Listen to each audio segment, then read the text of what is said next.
Asal-usul sejarah marga Damanik. Damanik adalah marga atau morga dari suku Simalungun yang aslinya berasal dari daerah yang bernama Simalungun di Provinsi Sumatera Utara.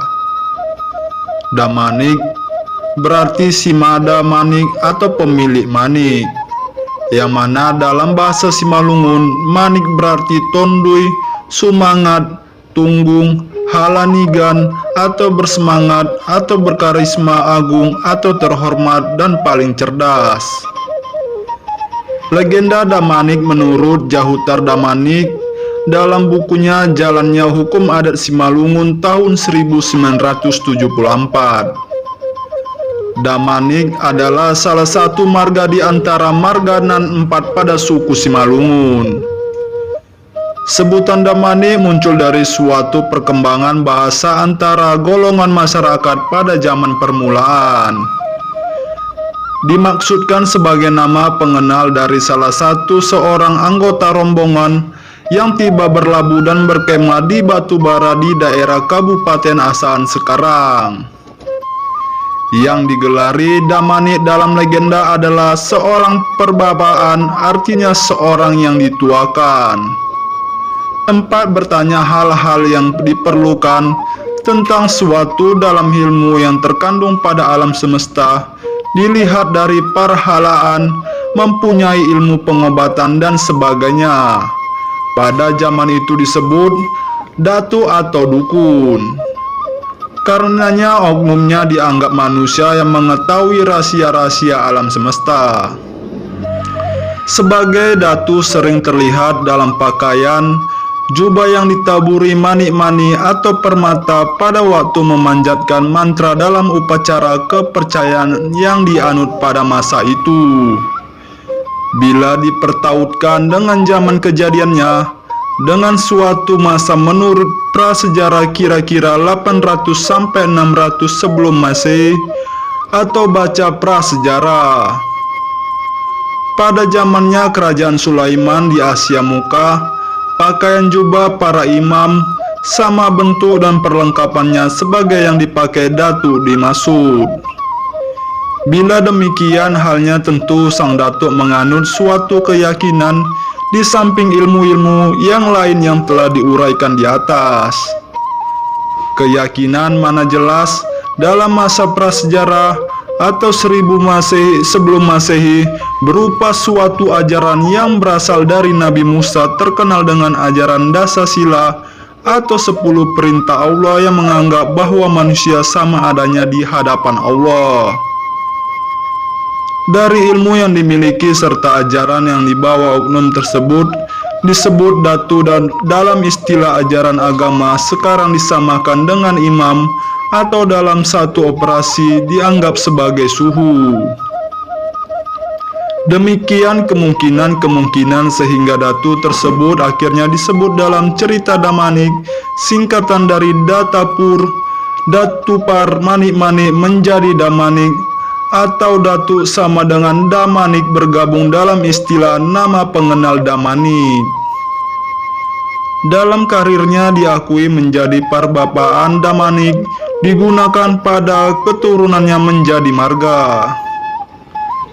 Konon dari antara generasi penerus terbitlah berita seorang raja dan puang bolon atau permaisuri melahirkan seorang anak dengan anugerah Tuhan, memiliki satu-satunya mata terletak di kening di antara dua bayangan pada tempat biasa, sedangkan yang dapat melihat terang menyalang atau bening bercahaya hanya satu-satunya mata disebut Parmata Manunggal.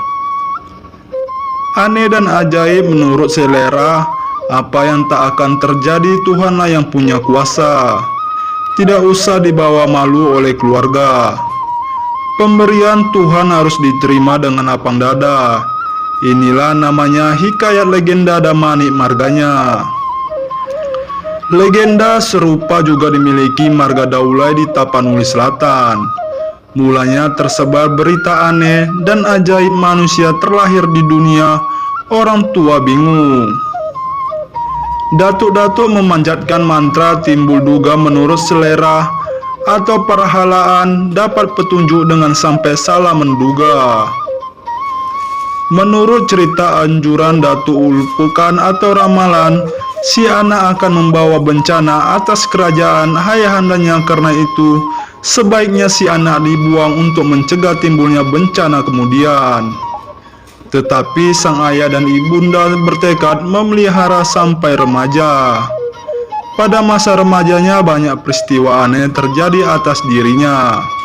Bila ayam atau binatang peliharaan lainnya terkena pukulan si anak, pada ketika itu ayam pun mati, dan bila dia menjaga padi, maka tidak ada burung yang berani mendekat. Dan banyak lagi peristiwa lain yang mengganggu perasaan masyarakat. Akhirnya sang raja dan ibunda mengizinkan si anak pergi mengembara untuk menuntut ilmu. Bekal untuk perjalanan dikasih seekor kerbau dan bahan lainnya. Menurut cerita, selama pengembaraan kerbau bawaannya diganti dengan lembu, diganti dengan kuda, dan seterusnya diganti dengan kambing, diganti dengan ayam namanya manuk, jagur warna kelabu berbulu ikal atau jagur.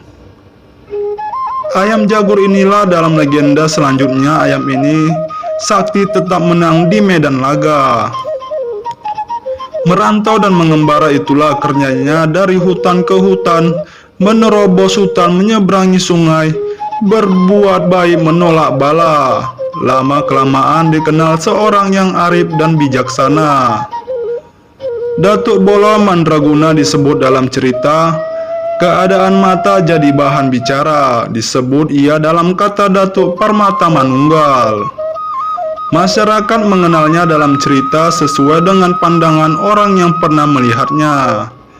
Di tiap tempat yang dikunjunginya, masing-masing menyebut gelaran sebagai nama pengenalnya.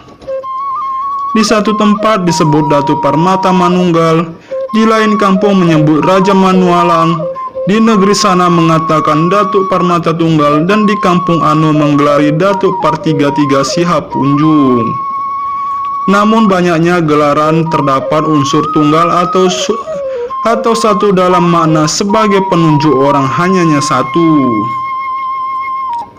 Di satu pihak ada cerita Datuk Parmata Manunggal diangkat menjadi panglima kerajaan Nagur oleh hayaandaannya dengan jabatan panglima perang yang bermarkas di Bandar Merah dengan wilayah pantai timur, Selat Malaka bagian Asahan dan Batubara sekitarnya.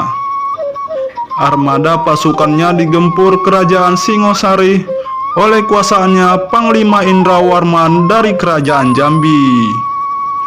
Pasukan Panglima Nagur digempur habis-habisan di benteng pertahanan Bukit Kuba dekat kota perdagangan Simalungun.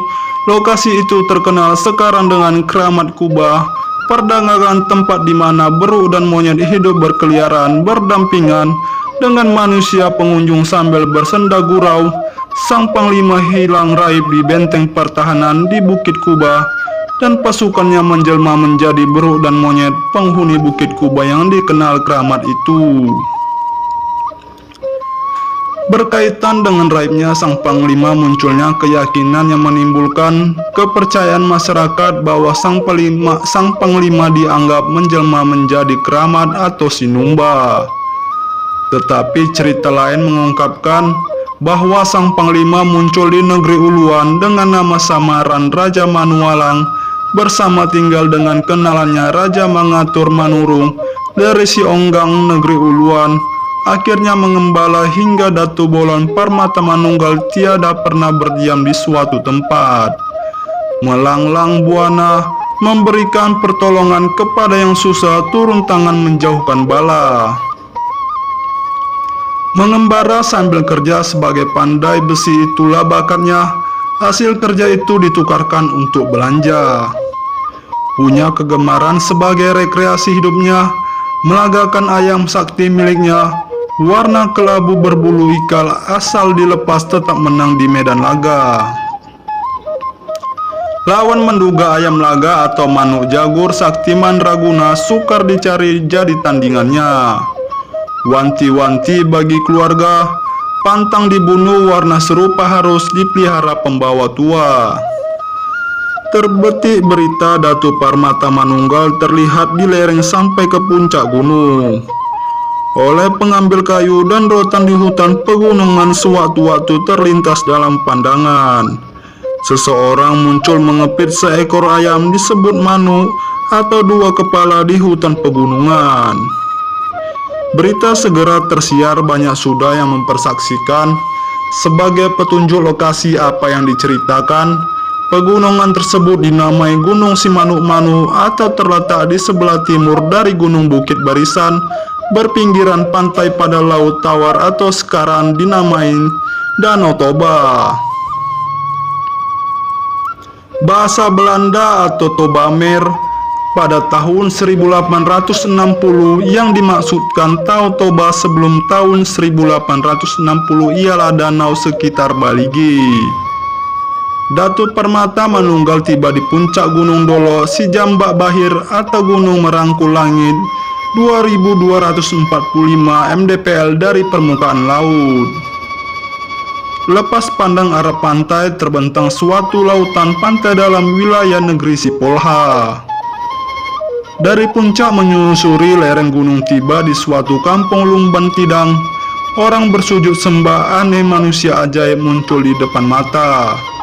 Rasa takjub mempengaruhi jiwa. Raja hutan turun menghadap, tunduk pada junjungan manusia sakti. Pendek cerita, Tuhan junjungan jangan sampai berlalu. Dicarikan jodoh putri raja cantik dan ayu Bouna Puan atau Sidara Manja.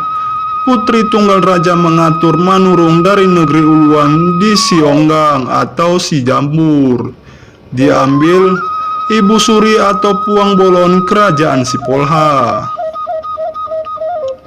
Jiwa pengembara Kambulagi sedang permaisuri.